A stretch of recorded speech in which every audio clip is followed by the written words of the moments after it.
Chapter board लिखो बेटा, trigonometric function. और इसमें सबसे पहले हम लोग एक चीज़ और जानेंगे बेटा,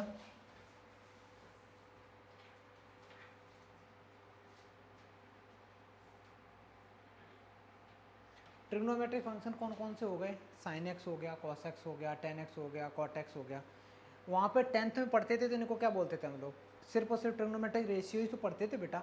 यहाँ पे थोड़ा पूरी पूरी इक्वेशन बना के पढ़ रहे होंगे तो वो पूरे पूरे एक फंक्शन की तरह काम कर रहे होंगे। इम्पोर्टेंट जो पार्ट करना है हम लोगों को आज, वो करना है, ये टॉपिक डालो मैन, उसी के अंडर में आ जाएगा, domain and range of trigonometric function. तो ट्रिग्नोमेट्रिक जो फंक्शन है उनकी डोमेन रेंज हमें, और ये हमें बच्चा याद भी रखनी है, ठीक है, ये हमें याद भी रखनी है। कैसे, जैसे पहला मैंने लिखा फर्स्ट साइन एक्स। अगर पहला फंक्शन बेटा साइन एक्स दे रखा है, मैं बोलता हूँ इसकी डोमेन क्या होगी, इसकी डोमेन क्या होगी, तो डोमेन को बेटा हम लोग डी एफ बोलते हैं, domain of the function D F. Domain का बेसिक मीनिंग ये होता है कि एक्स की जगह हम क्या क्या चीज़ें पुट कर सकते हैं, समझ में आया, एक्स की जगह हम क्या क्या पुट कर सकते हैं। तो यहाँ पे जो साइन एक्स होता है, इसकी एक्स की जगह तुम कुछ भी पुट कर दो, कोई फ़र्क नहीं पड़ता, ठीक है, कुछ भी पुट कर दो। तो इसकी डोमेन होगी, इसकी डोमेन होगी ऑल रियल वैल्यूज़, या फिर लिख सकते हो -∞ टू +∞ सारे नंबर, ठीक है। अच्छा, अब मैं बात करता हूँ रेंज की। रेंज को लिखते हैं हम लोग आर एफ, डोमेन को बच्चा लिखते हैं डी एफ, और रेंज को लिखते हैं आर एफ। ये चीज़ें बेटा तुम्हें याद होनी चाहिए। रेंज को हम लोग आर एफ लिख रहे हैं, ठीक है, ठीक है, जो भी है, चलो ऐसे ही कर लेते हैं। साइन के अंदर में तुम कोई भी वैल्यू डालो, जैसे साइन 0 डाल दी बेटा, साइन 0 की वैल्यू कितनी होती है, 0 होती है। और साइन 90 पे कितना देता है, 1। और साइन 30 डिग्री पे 1/2, 45 पे 1/√2, 60 पे √3/2। कोई भी तुम वैल्यू डालोगे, इसकी जो हाईएस्ट वैल्यू होती है साइन की बेटा, वो 1 होती है, और लोएस्ट वैल्यू बच्चा इसकी -1 होती है। और ये दोनों की दोनों वैल्यू पॉसिबल हैं, तो क्लोज ब्रैकेट लगाएंगे, हमें याद रखना है, ठीक है। -1 से लेके 1 के बीच में वैल्यू होती है। जैसे -π/2 मैंने पुट कर दिया बेटा, -90 कर दिया तो वो -1 देता है। ये किसकी वैल्यू हो गई, साइन की डोमेन और रेंज हो गई, ठीक है। ऐसे ही बेटा दूसरा लिखो, पहले ये लिख लो, उसके तुरंत बाद लिखोगे तुम cos x। cos x function है, cos x की डोमेन लिखेंगे। cos x एक तरीके से ये मान लो कि ये जो साइन और cos होते हैं ना, इन्हीं से सारे के सारे फंक्शन जनरेट हुए होते हैं। कह सकते हो ये एक तरीके से क्या है, फादर मदर हो गए एक तरीके से। क्योंकि बेटा अगर मैं साइन जानता हूँ तो साइन से कॉसेक भी जान सकता हूँ, कॉस जानता हूँ तो कॉस से सेक निकाल सकता हूँ। अगर मेरे को टेन निकालना है तो साइन अपॉन कॉस करूँगा, और कॉट निकालना है तो कॉस अपॉन साइन करूँगा। तो मेरे को दो चीज़ें याद होनी चाहिए। कॉस की अगर मैं डोमेन की बात करूँ तो इसकी डोमेन भी बेटा ऑल रियल नंबर होता है, इसमें कुछ भी तुम पुट कर सकते हो, ठीक है। लेकिन जब रेंज की बात करोगे तो इसकी रेंज भी बेटा -1 से 1 होती है। चलो इतना लिखो तो जल्दी से।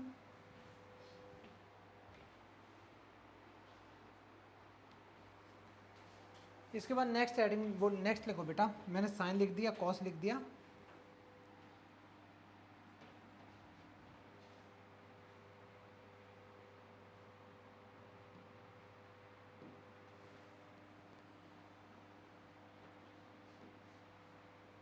नंबर 3 हेडिंग लिखो बेटा, 10x लिखना है। 10x का अगर डोमेन की बात करेंगे तो थोड़ा सा दिमाग लगाओ, देखना बेटा कैसे दिमाग लगाओ। मैं अगर इसको ऐसे लिखूंगा, मेरे पास जो फंक्शन है वो है 10x। 10x को बेटा मैं लिख सकता हूँ sine x upon cos x, sine x upon cos x लिख सकता हूँ। किसी को कोई दिक्कत? एक चीज बताओ, अगर कॉस की वैल्यू 0 हो गई, कॉस की वैल्यू 0 हो गई तो एनीथिंग अपॉन 0 क्या होता है, अनडिफाइन होता है बेटा, अनडिफाइन, ठीक है, वो तो गड़बड़ हो जाएगा। तो तुम क्या करोगे, तुम इसमें सारी वैल्यू डाल सकते हो, सारी वैल्यू डाल सकते हो, लेकिन कॉस की वो वैल्यू नहीं डाल सकते जिसमें कॉस 0 हो रहा होगा। समझ में आया? अब यार ये भी अलग कहानी है, कॉस कहाँ कहाँ जीरो होता है, तो एक तो 90 पे होता है बेटा, ये तो याद है 10th के हिसाब से। कहाँ पे 270 पे होता है, क्योंकि तुमने पढ़ लिया इसलिए तुम्हें याद है। एक्चुअली कॉस कहाँ कहाँ जीरो होता है, अगर मैं बोलूँ पाई/2 लिख दूँ तो पाई/2 पे बेटा ये पाई/2 का मतलब कितना होता है 90, पाई की वैल्यू 180, 180/2 किया तो 90, यहाँ भी जीरो होता। फिर मैंने लिख दिया बेटा 3 × पाई/2, बेटा यहाँ भी जीरो होता है। मैंने एक और लिख दिया यहाँ पे 5 × पाई/2, यहाँ भी जीरो होता है। मैंने लिखा 7 × पाई/2, यहाँ भी जीरो होता है। मतलब जब जब 90 के साथ में ऑड नंबर मल्टीप्लाई करेगा तब तब तुम्हारे पास कॉस की वैल्यू जीरो हो रही होगी। तो मैं ऐसे कह सकता हूँ कि ऑड मल्टीपल ऑफ 90 पे कॉस जीरो होगा। ऑड नंबर मेरे को अगर लिखना है ना बेटा, ऑड नंबर, तो देखो याद रखना इवन नंबर लिखने का तरीका होता है। इवन नंबर लिखना हो तो हमेशा बस ऐसे कर दो, 2 × n कर दो, इवन हो गया। 2 में किसी का भी मल्टीप्लाई किसी इंटीजर का करोगे वो इवन नंबर ही बनेगा, ठीक है। और अगर मेरे को ऑड नंबर लिखना हो, अगर बच्चा मेरे को ऑड नंबर लिखना हो तो मैं लिखूंगा इवन नंबर पहले लिख दो, उसमें 1 ऐड कर दो, क्योंकि इवन नंबर में 1 ऐड करोगे वो पक्का क्या बन जाएगा, ऑड बन जाएगा। फिर से सुनो, मेरे को ये दिखाना था कि ये कब कब जीरो होता है, तो ये होता है ऑड मल्टीपल ऑफ 90s। अब ऑड मल्टीपल ऑफ 90 तो इनफाइनाइट होते सारे, तो हम लिखेंगे नहीं पागल की तरह। तो मैंने ये जाना कि ऑड नंबर ऐसे लिखा जा सकता है, तो ऑड नंबर ये हो गया, इसमें हम कितने का मल्टीप्लाई कर दें 90 का, तो वो ऑड मल्टीपल ऑफ 90 हो गए। तो मैं इसकी जब डोमेन लिखूंगा तो डोमेन लिखते समय लिखूंगा कि दुनिया के हम सारे नंबर ले सकते हैं, सारे नंबर ले सकते हैं। क्या नहीं ले सकते, तो हम बेटा ये नहीं ले सकते, ऑड मल्टीपल ऑफ 90 नहीं ले सकते, ऑड मल्टीपल ऑफ 90 नहीं ले सकते। और n क्या है, n बच्चा तुम्हारा belongs to integer, n belongs to integer. एक काम करो छोटू, अच्छे से लिखो तो ये डोमेन। और एक चीज़ और याद रखना, सुनना ध्यान से। अब मैं बात करता हूँ रेंज की। रेंज की, रेंज कभी भी किसी चीज़ की निकालोगे तो उसमें हमें कोई वैल्यू तो पुट करनी होती है। अगर मान ले बेटा कॉस की जो वैल्यू होती है, कॉस की वैल्यू कहाँ से कहाँ तक लाई करती है, कॉस की वैल्यू -1 और 1 के बीच में होती है, और कुछ नहीं होता। -1 के और 1 इसके बीच में कोई भी तुम नंबर लोगे, मैं सिर्फ समझा रहा हूँ, चाहूँ तो एक लाइन में लिखा दूंगा, रट लो, लेकिन समझ के करोगे तो ज़्यादा लंबा याद रहेगा 12th तक। अगर बेटा मैं -1 और 1 के बीच में कोई भी नंबर नीचे ले रहा हूँ, मैं लिख रहा हूँ 1 डिवाइड बाई, यहाँ पे ले रहा हूँ -1 और 1 के बीच में कोई नंबर, -1 और 1 के बीच में कोई नंबर ले रहा हूँ, मैं डिवाइड करके देखता हूँ। मान ले बेटा मैंने लिखा 1/1 में लिखा माइनस का 0.000000001, तो आंसर कैसा, बड़ा आएगा कि छोटा आएगा, बड़ा आएगा, बहुत बड़ा आ जाएगा बेटा। देखना मैंने लिखा 1/0.1 कर दूं तो आंसर कितना आएगा, 10 आ गया। समझ में आ गया, कहने को डिवाइड कर रहे हो लेकिन पॉइंट से जब डिवाइड करते हैं तो डिवाइड नहीं होता, आंसर बड़ा हो जाता है, बड़ा हो गया। अगर मैं इसी से ऐसे करूं -0.000000001 कर दूं तो आंसर आएगा 1 1 2 3 4 5 6। समझ में आया, और वो भी माइनस में। अगर मैं और जीरो लगा दूं तो और निगेटिव में आ जाएगा। तो यार ऐसे तो ये इन्फिनिटी तक नहीं पहुंच रहा, -इन्फिनिटी तक जा रहा है। और इसी में उल्टा सोचो, अगर मैं मान लो पॉजिटिव नंबर लेता हूँ तो प्लस में इन्फिनिटी तक जाएगा। तो हमें मोटा मोटा याद क्या रखना है, हमें ये याद रखना है कि ये जो 10x है इसकी वैल्यू बच्चा -इन्फिनिटी से लेके +इन्फिनिटी तक होगी, और इन्फिनिटी पे हमेशा बेटा ओपन ब्रैकेट लगता, हमेशा। ठीक है, एक काम करो, इतना कॉपी करो, जल्दी करो। ये हम लोग क्या पढ़ रहे हैं, डोमेन और रेंज जा रहा है ट्रिग्नोमेट्रिक फंक्शन की। 6 ट्रिग्नोमेट्रिक फंक्शन है, 6 की हमें याद रहनी चाहिए। इसके बाद में नेक्स्ट फंक्शन लिख लो बेटा, और तुम लोग खुद सोच के आंसर बताओगे इसका। अगर मैंने f(x) ले लिया 10x की जगह बच्चा, अब की बार मैंने cot x ले लिया, cot x को क्या लिख सकते हो, cos अपॉन साइन लिख सकते बेटा, cos x upon sine x लिख सकते हो। अब सोचो साइन की वैल्यू 0 नहीं होनी चाहिए ना, 0 हो गया तो अनडिफाइन हो जाएगा बेटा। तो साइन 0 कब कब होता है, साइन 0 0 पे होता है, साइन 0 180 पे होता है, साइन 0 360 पे होता है, मतलब बहुत ढेर सारी वैल्यू पे 0 होता है। तो हम ऐसे कह सकते हैं कि ये 0 होगा बेटा जब x की वैल्यू होगी sine sine x equal to 0 तब होगा जब x की वैल्यू तुम्हारी होगी n पाई। पाई मतलब 180। 180 में अगर तुम किसी भी इंटीजर का मल्टीप्लाई करोगे तो साइन की वैल्यू हमेशा 0 होगी, ठीक है, ये याद भी रखना है मेरे को। और कॉस की वैल्यू 0 कब होती है, मैं यहाँ लिख भी दे रहा हूँ, वैसे आगे मैं पढ़ाऊँगा। कॉस x 0 होता है जब x इक्वल टू होता है 2n + 1 into pi by two. तो मेरे पास यहाँ पे डोमेन बता बेटा, डोमेन क्या होगी, all real number accept n पाई, समझ में आया। और n कहाँ से बिलोंग कर रहा है, n बिलोंग्स टू z, मतलब n बिलोंग का मतलब n एक इंटीजर नंबर होना चाहिए तुम्हारा। ये हो गई तुम्हारी डोमेन। और रेंज क्या निकलेगी, रेंज बेटा, रेंज क्या निकलेगी,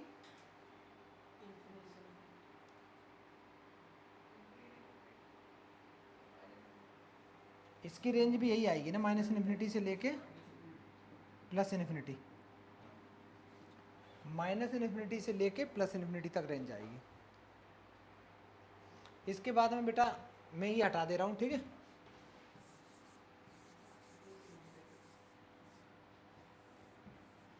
फिफ्थ नंबर डालो बेटा, f(x) equal to sec x। sec को बेटा मैं 1/cos भी तो लिख सकता हूँ। अगर मैं डोमेन की बात करूँ तो डोमेन क्या होगा इसका, सोच के बोलना, जो भी बोलो, डोमेन क्या होगा, कोशिश करना है। कॉस की वैल्यू एक्चुअली 0 नहीं होनी चाहिए, क्योंकि 1/0 अनडिफाइन होता है। कॉस की वैल्यू 0 कब कब होती है, कॉस की वैल्यू बेटा 0 एक तो 90 डिग्री पे होती है, एक 270 डिग्री पे होती है। सीधी सीधी बात है, जब जब ऑड मल्टीपल ऑफ 90 होंगे, ऑड मल्टीपल ऑफ 90 होंगे, ऑड का मतलब 3, 5, 7, 9, 11, तब तब कॉस की वैल्यू 0 होगी। तो मैं वो वाली वैल्यू यहाँ पुट ही नहीं कर सकता, कर दी तो अनडिफाइन हो जाएगा। तो मैं डोमेन लिखूंगा all real number accept odd multiple of 90। Odd number को डिनोट करने का तरीका होता है बेटा 2n+1। तो मैं लिखूंगा 2n+1 इंटू π/2। और n क्या है, n belongs to integer, n क्या है तुम्हारा, इंटीजर है। तो इसकी डोमेन हो गई all real number accept odd multiple of 90। अच्छा, अब मैं बात करता हूँ इसकी रेंज की। RF का मतलब होता है range of the function. Range जब निकालोगे बेटा, यहाँ पे तुम क्या चीज़ नहीं पुट कर सकते हो, ये चीज़ नहीं, ऑड नंबर नहीं पुट कर पा रहे हो ना। अब जब ऑड नंबर नहीं पुट कर पा रहे हो तो ऑड पे तो इसका आंसर तो गड़बड़ आता है ना। एक चीज़ और बता बेटा, कॉस, ध्यान से सुनना, कॉस की जो वैल्यू होती है, कॉस की जो वैल्यू होती है कहाँ से कहाँ तक लाई करती है, -1 और 1 के बीच में लाई करती है, बस इतनी तो होती है। कोई वैल्यू है -1 और 1 के बीच में लाई कर रही है, और इसको तुम अगर निकालने की कोशिश करोगे डिवाइड करके, कोई भी वैल्यू ले लोगे, तो वो अभी मैंने क्या बताया था, सारे आंसर आ सकते हैं, सारे आंसर आ सकते हैं, कुछ आंसर नहीं आएंगे बेटा। कौन से नहीं आएंगे, तो तुम लिखोगे ऑल रियल नंबर एक्सेप्ट -1 और 1 की वैल्यू, बीच की वैल्यू नहीं आ सकती। अगर तुम सॉल्व करोगे तो -1 और 1 की वैल्यू, बीच की वैल्यू नहीं आ सकती। कोई भी पुट करके देख लो, नहीं आएगा, कुछ भी पुट करके देख लो। अगर तुमने 0.1 पुट किया बेटा तो 1/0.1 तो 10 बन गया, समझ में आया। जो आंसर मतलब सीधी सी, जो आंसर है ना, आंसर कभी भी तुम्हारा इन दोनों के बीच में नहीं आ सकता बच्चा, इन, हाँ जी, ठीक है, कोई भी वैल्यू इन दोनों, और इन दोनों के बीच में ही डालनी पड़ेगी वैल्यू, क्योंकि मजबूरी है। कॉस की जो वैल्यू होती है, कॉस की रेंज कहाँ से कहाँ तक होती है, -1 से लेके +1 होती है। साइन की कहाँ से कहाँ तक होती है, -1 से लेके +1 तक होती है। तो बेटा तुम्हारा ये इसकी डोमेन हो गई, ये रेंज हो गई। ऐसे ही इसका लिख लो, सिक्स, -1 और 1 कैसे आएगा बेटा, सोचो, -1 तुम्हारा आ जाएगा, कैसे आएगा, अगर मैं पाई पुट कर दूं ना तो कॉस पाई की वैल्यू -1 होती है, तो 1/-1 आ गया, ठीक है। अच्छा सवाल पूछा था लड़के ने, cosec x। अब इसको मैंने cosec को लिख सकते 1/sin x। अब फिर से वही कहानी यार, अब बता बेटा क्या क्या नहीं आ सकता।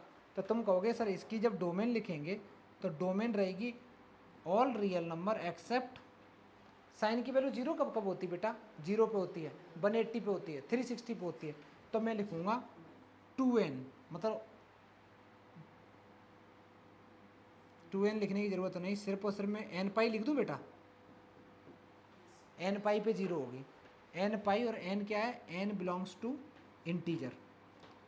और जब रेंज लिखोगे इसकी तो रेंज आ जाएगी तुम्हारी सेम आएगी बेटा, जो ऊपर आया वही सेम चीज़ इसके लिए भी आ जाएगी। चलो ये कर लो, 2n नहीं, 2n पाई लिखना पड़ेगा फिर, लेकिन n पाई लिखो, सिंपली n पाई लिखो बेटा, कर लो जल्दी, थोड़ा आसान करके करेंगे बेटा। हम लोगों को कुछ चीज़ें याद हैं बेटा, जैसे मैं पूछूं साइन π/2 माइनस थीटा किसके इक्वल होता है, कॉस थीटा, कॉस थीटा, ये तो पढ़ा था ना 10th में, साइन पाई नहीं पढ़ा था, चल मैं बता दे रहा हूँ, मैं बता दे रहा हूँ, होता ही है बेटा। एक चीज़ याद रखनी कि ये मेरा है हॉरिजॉन्टल लाइन है, ये बेटा वर्टिकल लाइन है, ये 0 डिग्री है, ये बेटा π/2 है, ये है पाई, और ये है तुम्हारा 3π/2 है, ये तुम्हारा है फर्स्ट क्वाड्रेंट, ये सेकंड है, ये थर्ड है, और ये तुम्हारा फोर्थ क्वाड्रेंट है।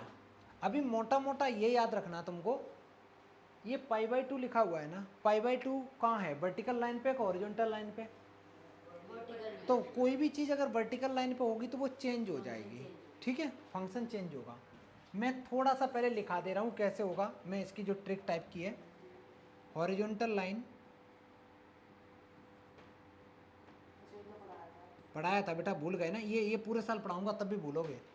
हॉरिजॉन्टल लाइन का मतलब होता है नो चेंज, हॉरिजॉन्टल लाइन का मतलब होता है नो चेंज, और नो चेंज का मतलब क्या होता है बेटा, नो चेंज का मतलब होता है साइन का साइन में चेंज होगा, कॉस का बेटा कॉस रहेगा, टेन का तुम्हारा टेन रहने वाला है, कॉट का तुम्हारा कॉट रहेगा, सेक का तुम्हारा सेक रहेगा, कॉसेक का तुम्हारा कॉसेक रहेगा। ये हो गए तुम्हारे, इसका मतलब है नो चेंज, ठीक है। एक और चीज़, एक चीज़ और है, अभी देंगे बेटा टाइम लिखने का, कोई टेंशन नहीं। ऐसे ही आता है वर्टिकल लाइन, तो वर्टिकल लाइन में चीज़ें चेंज होंगी, वर्टिकल लाइन में बच्चा चेंज होंगी, कैसे चेंज होंगी, तुम्हारा साइन बदल जाएगा बेटा कॉस में, तो कॉस बदल जाएगा साइन में, टेन बदल जाएगा बच्चा कॉट में, और कॉट बदल जाएगा टेन में, सेक बदल जाएगा कॉसेक में, और कॉसेक, ये तुम्हें याद होना चाहिए, ठीक है। एक काम करो, इतना कॉपी करो, फिर मैं फॉर्मूले लिखूंगा, इतना कॉपी करो जल्दी से, ये रटना है, ठीक है। अब इसके बाद देखना बेटा, मैं कुछ फॉर्मूले लिख रहा हूँ, तुम लोग उसके आंसर्स बताओगे। मैंने लिखा, मान लो नंबर 1, मैंने लिखा साइन π/2 माइनस थीटा, साथ साथ लिखते चलो बेटा, cos π/2 minus theta, tan π/2 minus theta,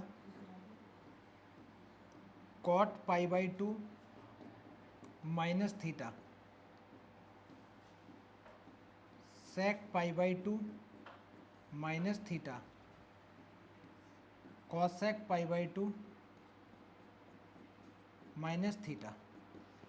अब बता बेटा, साइन π/2 जो है वो हॉरिजॉन्टल लाइन पे या वर्टिकल लाइन पे, तो वर्टिकल लाइन का मीनिंग क्या है, चेंज, साइन किस में बदलेगा, और टेन कॉट में, सेक कॉसेक में, कॉसेक सेक में, कॉट टेन में, कॉस साइन में।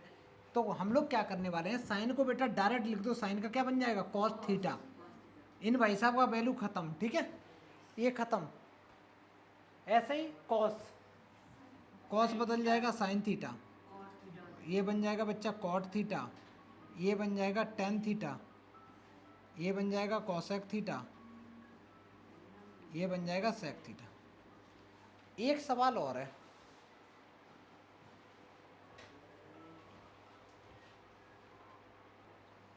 ये बेटा जो भी अभी चेंज करें एक्चुअली इनके आगे क्या होता है ना, कभी प्लस लगता है कभी माइनस आता है, तो वो कैसे याद रखना है, वो तरीका ये रहता है।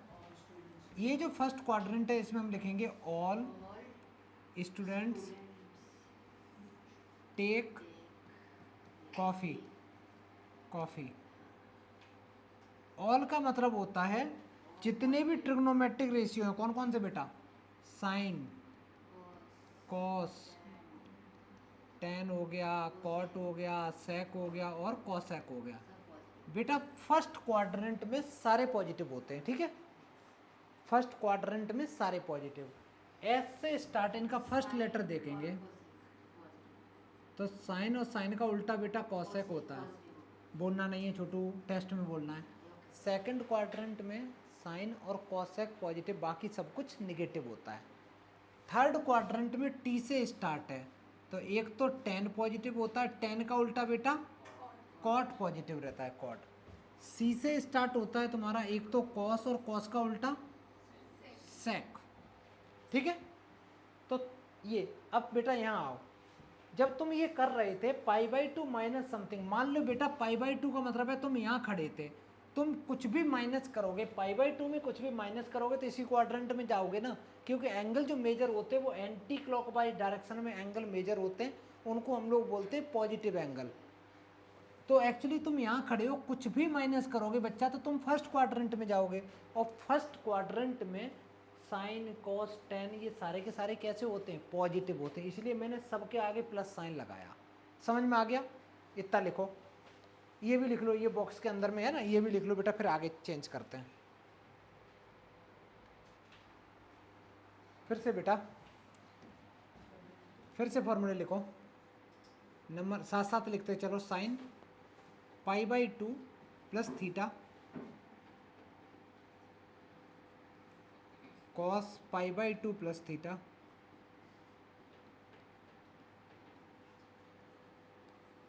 tan π/2 plus theta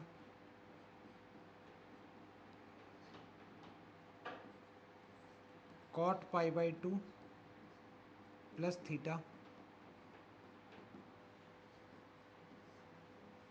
sec π/2 plus theta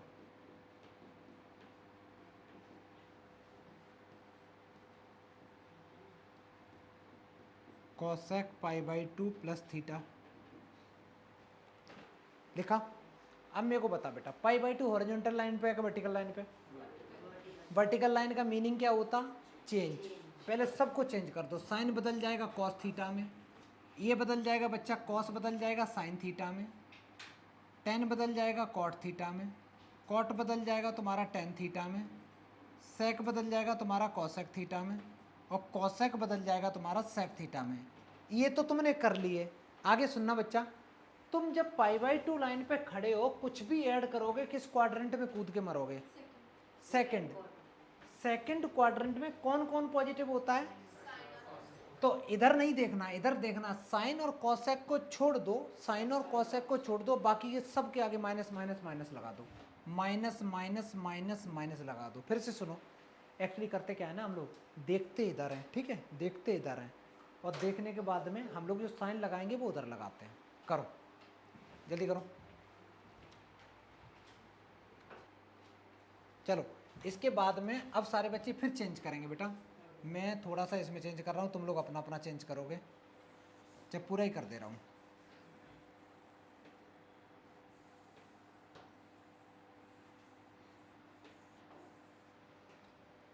मैंने लिखा बेटा यहाँ पे number 1 sine pi minus theta cos pi minus theta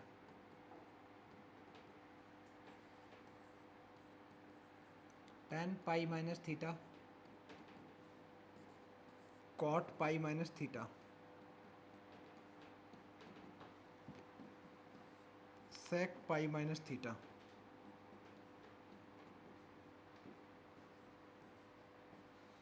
cosec pi minus theta. Pi बेटा हॉरिजॉन्टल लाइन पे या वर्टिकल लाइन पे, हॉरिजॉन्टल लाइन का मीनिंग क्या होता है, चेंज नहीं होता है ना बेटा, एज इट इज रहता है ना। तो ये सारी देखो हॉरिजॉन्टल लाइन पे है ना पाई, पाई ये है ना बच्चा, इस लाइन पे है पाई, है ना, तो नो चेंज। तो सारे के सारे ऐसे ही लिख दो, ये बन जाएगा साइन थीटा, ये बन जाएगा कॉस थीटा, ये बन जाएगा टेन थीटा, ये बन जाएगा कॉट थीटा, ये बन जाएगा सेक थीटा, ये बन जाएगा कॉसेक थीटा। इतना आ गया। अब आगे सोचो, जब तुम पाई पे थे, पाई में कुछ भी माइनस कर रहे हो किस क्वाड्रेंट में जा रहे हैं बेटा? पाई का मतलब यहाँ कुछ भी माइनस करोगे, क्योंकि एंटी क्लॉकवाइज डायरेक्शन में एंगल इंक्रीज करते हैं, बढ़ते हैं। यहाँ से बेटा माइनस करोगे तो तुम सेकंड में जाओगे। सेकंड क्वाड्रेंट में कौन कौन पॉजिटिव होता है? तो बेटा एक साइन छोड़ दो, एक कॉसेक छोड़ दो, बाकी सबके आगे माइनस माइनस माइनस माइनस लगा दो। ठीक, इसके बाद 6 फॉर्मूले खुद बनाओ बेटा। अब की बार 6 दोबारा लिखो, सब में plus plus plus plus plus कर दो, करो। और उसके आंसर मैं चेक करूंगा तुम लोगों की नोटबुक में, करो। मैंने कर दिया plus plus plus plus plus सब में।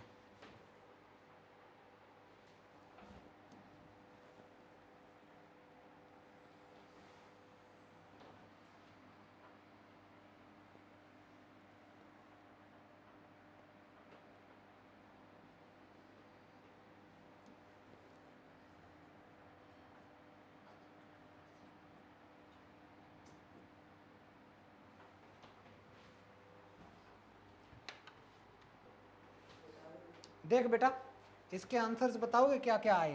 पहले तो तुमने जैसे ही पाई देखा तो चेंज तो होने वाले नहीं है। तुम पाई प्लस समथिंग कर रहे हैं, किस क्वाड्रेंट में जा रहे हैं? थर्ड क्वाड्रेंट में कौन कौन पॉजिटिव होता?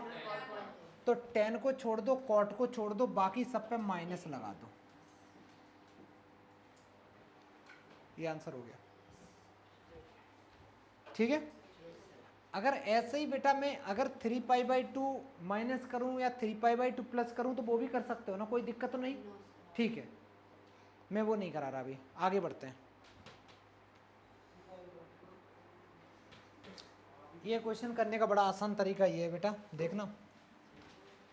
मेरे पास में जो गिवन है वो ये गिवन है, cot x equal to minus का 5/12। मैं पहले डायरेक्ट मेथड बता रहा हूँ, फिर बताऊंगा नॉर्मल जो है हम लोगों की बुक में एनसीईआरटी में गिवन है वो भी बताऊंगा, ठीक है।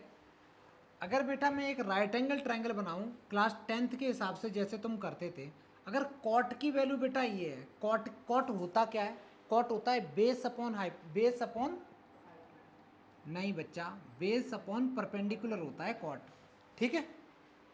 मैंने यहाँ 90 डिग्री बनाया। बेस बेस कितना है? 5, माइनस साइनस मत लगाना, ठीक है। परपेंडिकुलर तुम्हारा 12 है। पहले तो इसमें पाइथागोरस थ्योरम लगा दो।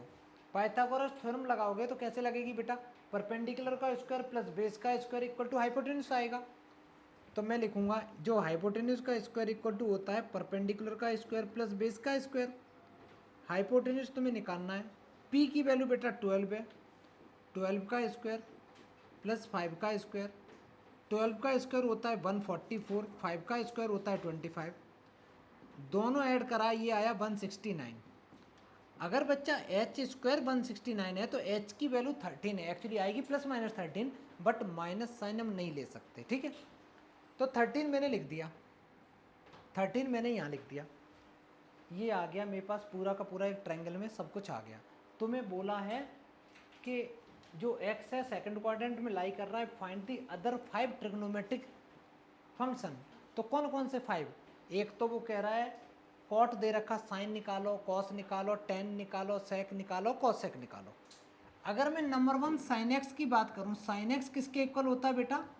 साइन एक्स होता है परपेंडिकुलर अपॉन हाइपोटेन्यूज। तो परपेंडिकुलर की वैल्यू 12 है, ये 13 है, तो मैं 12/13 लिख दूंगा। ये साइन आ गया ना, जब साइन आ गया तो साइन का उल्टा कर दो। साइन का उल्टा क्या होता है? कॉसेक एक्स आ जाएगा 13/12। नेक्स्ट, अभी ये आंसर नहीं हुए बेटा, अभी ये आंसर नहीं है, अभी से सुन लो मैं करके आ रहा हूँ। ऐसे बेटा मैं कॉस एक्स निकालूँ तो कॉस किसके इक्वल होता है? Base upon hypotenuse, that is 5/13। Cos आ चुका है तो सेक भी निकाल दो, सेक आ गया 13/5। एक और बच गया, कोई 10 बच गया बच्चा। 10x कैसे निकालोगे? 10 आएगा 12/5 परपेंडिकुलर अपॉन बेस। लेकिन ये आंसर बेटा अभी सही नहीं है, ध्यान से सुनो। क्वेश्चन में x किस क्वाड्रेंट में लाई कर रहा है?